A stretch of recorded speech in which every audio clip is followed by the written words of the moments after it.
Beauty is in the eye of the beholder. I would perhaps change this to behold beauty. Look around you. Listen intently. Seek determinately. You will find what is beautiful right in front of you, and it could change your life. If you seek beauty, anger, judgment, suspicion, hurt could fade from your life, even if just a little bit. When I first started taking pictures, I snapped anything that I thought was interesting, pretty, or meaningful to me. I was creating a superficial recording of my life and what I found around me. However, over the past few years, I have started to look for the real meaning in the photographs I take. I take a picture with my eyes first. Now, and more, I try to capture the beauty that's around me. We all see beauty differently, and hence the saying. So, do we find a child beautiful?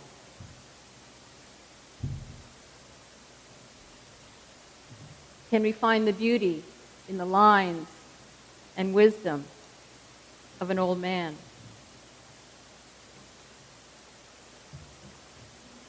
Do we look at a butterfly and wonder at its delicacy and its beauty? Or can we find beauty in a fly? It's over there on the right.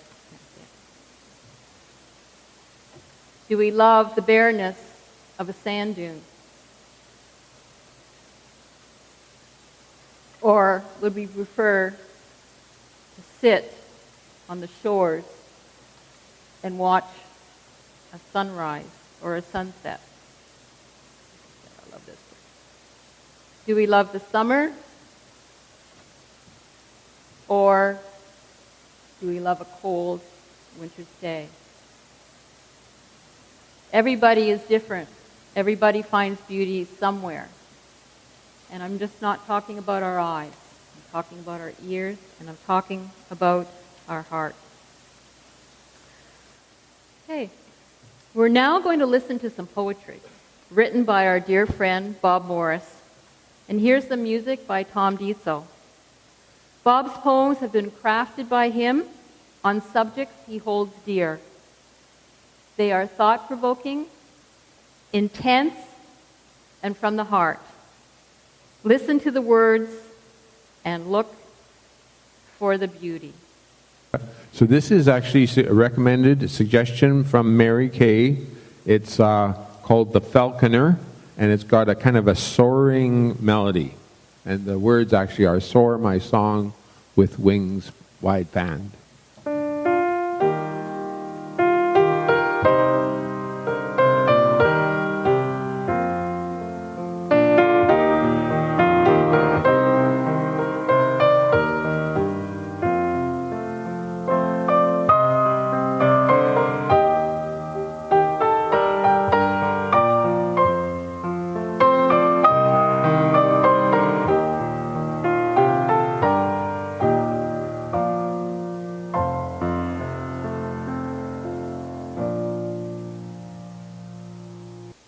My husband wrote this poem because both of us love to watch He wrote this poem because we love to watch the vultures that soar in the skies above our house on Talbot Street. So this poem is called Vultures at Play. When near sunset, a westerly breeze sways the branches of Picton's old trees. There's a place I well know where I'd like us to go, north of Henry at Talbot, southeast. Walk with me, and we'll secretly gaze on a vulture's tribe's acrobat ways. By the dozens they come, seeking updrafts for fun, until sunset and daylight have gone. Updrafts are a vulture's delight. They permit giant birds graceful flight. They may glide low or high till they're specks in the sky, no man seeing their flight of return. They just ride and they glide as they turn. It's wrong-headed, I find, and too narrow of mind to hate vultures because of their food. At play, vultures show us their kind should be known as a creature refined, and be it Monday or Friday, they keep the land tidy, cleaning bones that have cooled and gone still. Okay, the next one is entitled Going Down Slow.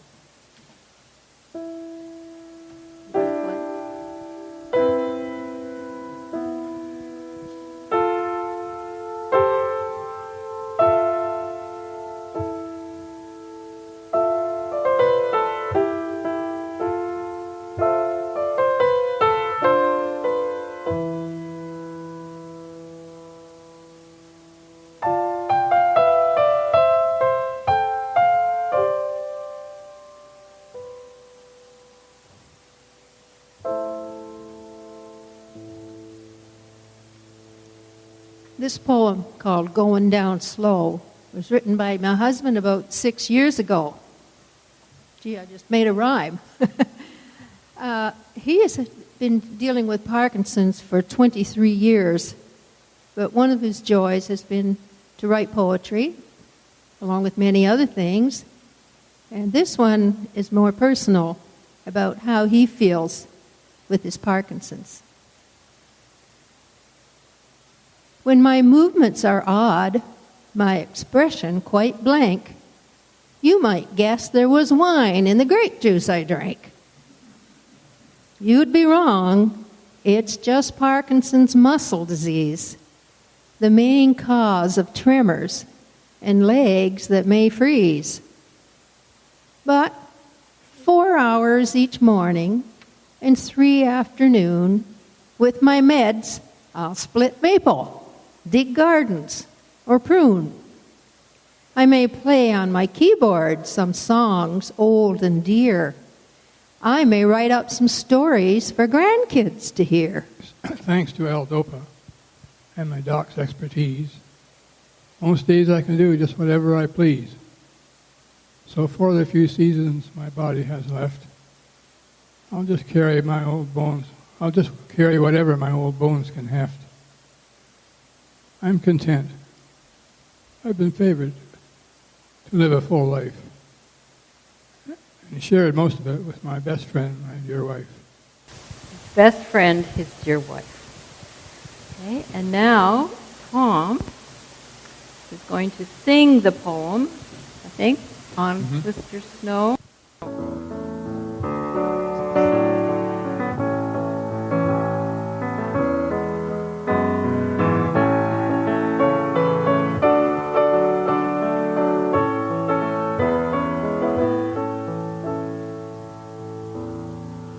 Have not been much tempted by tropical sprees, be it cruising blue oceans or tanning my knees. Instead, winter times I'm content to reside where there's plenty of beautiful snowbanks outside.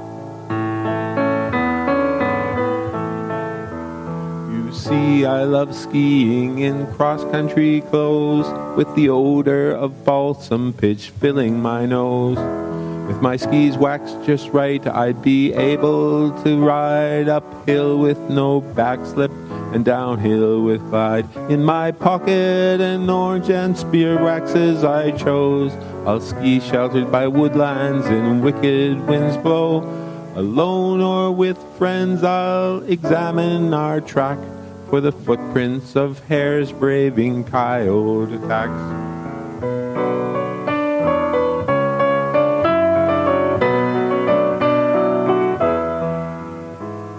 One may see the steam rise where a moose left his bed, or an owl on a branch with huge eyes on her head. Oh, when late winter comes, I'll feel free as the birds, for I'll wander at will on the snow that's preferred. When the late winter's sun sends its warm photons down, jagged snow crystals melt and reform nearly round. Then skis waxed with glister give magical rides. Each stride is a joy with good grip and great glide. When I'm unfit to ski, I'll hate being housebound. I may lose my delight in the flakes that come down. But don't be surprised if you hear that I say the glister snow season too soon melts away.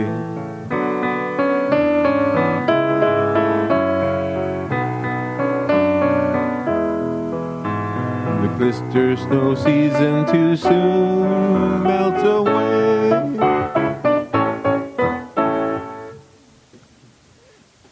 And I have to thank a friend in California for that melody. That's E.J. Gold. Bob invited Peter Sheridan to share in our merry band today. So Peter is going to read March. It's springtime. Banks of snow melt down with longer days and clear. The blue jays have retreated. Now it's robin's chirps we hear. The mourning dove's lament seems wrong on such a hopeful day, and 20 red-winged blackbird songs chase winter's gloom away. It's springtime in Glenora, and ferry loads increase along its path. Amid blocks of ice rest gulls, great swans, and geese. The white ice turns to gray, then black. Creeks flow with urgent currents, and boy-toy boats are polished up while kayaks brave the torrents. It's springtime in the pastures. Beef cows are dropping calves. Holsteins are going crazy from the smell of sprouting grass.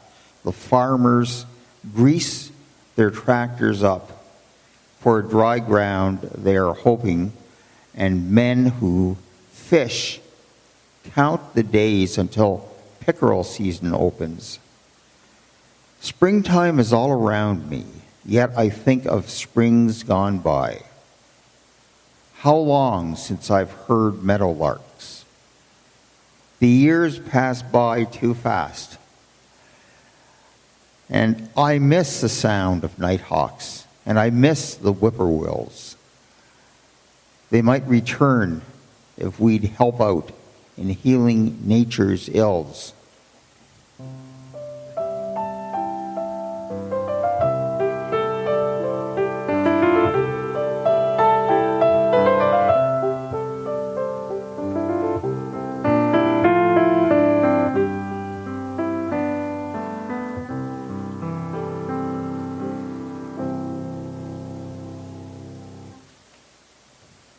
This next poem is called Ode to Rachel.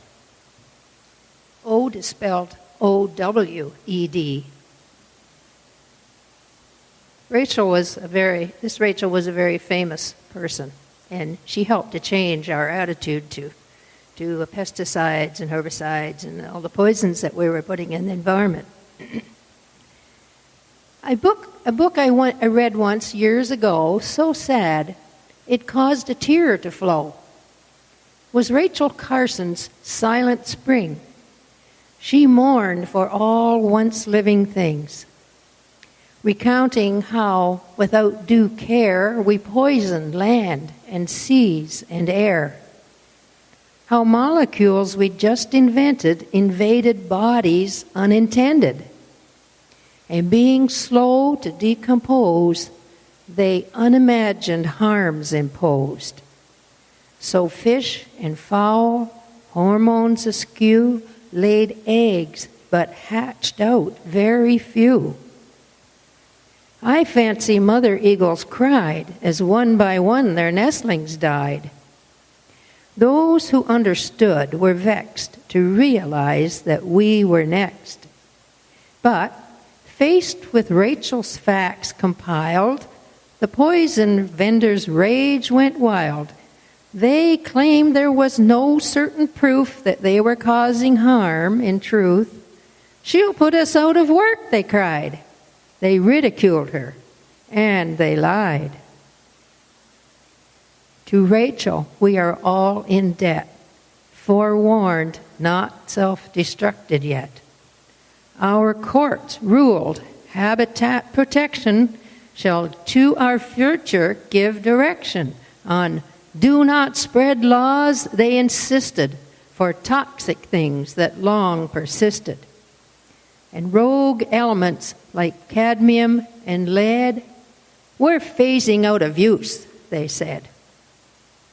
Organic mutagens and poisons are sold no more in wiser nations. Still, there are other overpopulation woes that humankind yet scarcely knows. We must, for Earth, stay vigilant, lest camel's nose poke in the tent.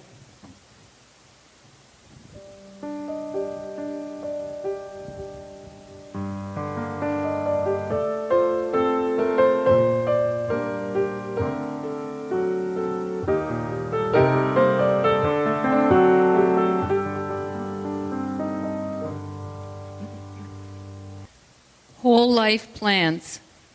In 1945 began an age of birthing, dreams, and plans. Our boys saw hell, fought overseas. Our girls had manned war factories.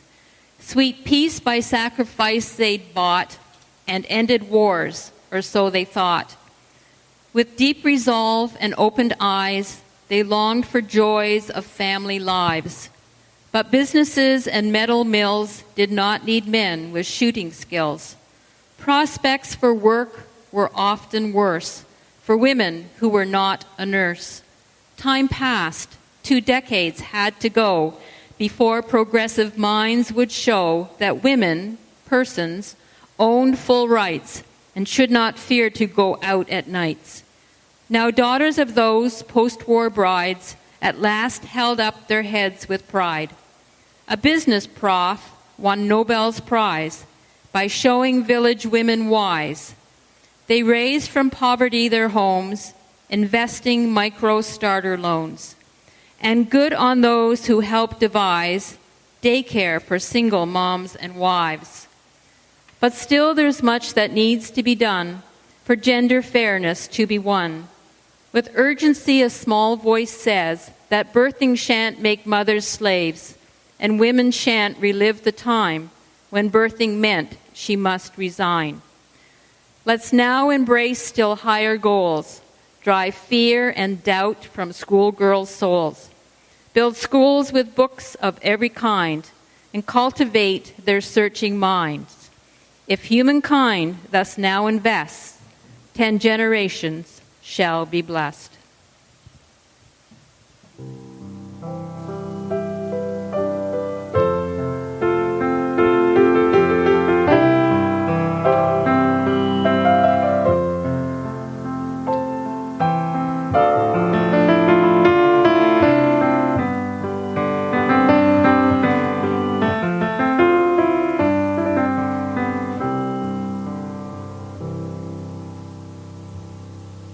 This poem is called Through Baby Eyes, and quite a few of us have raised babies at one point in our life, and I think you can probably think back to how your baby was behaving or what you were thinking about it when it was tiny and couldn't talk to you.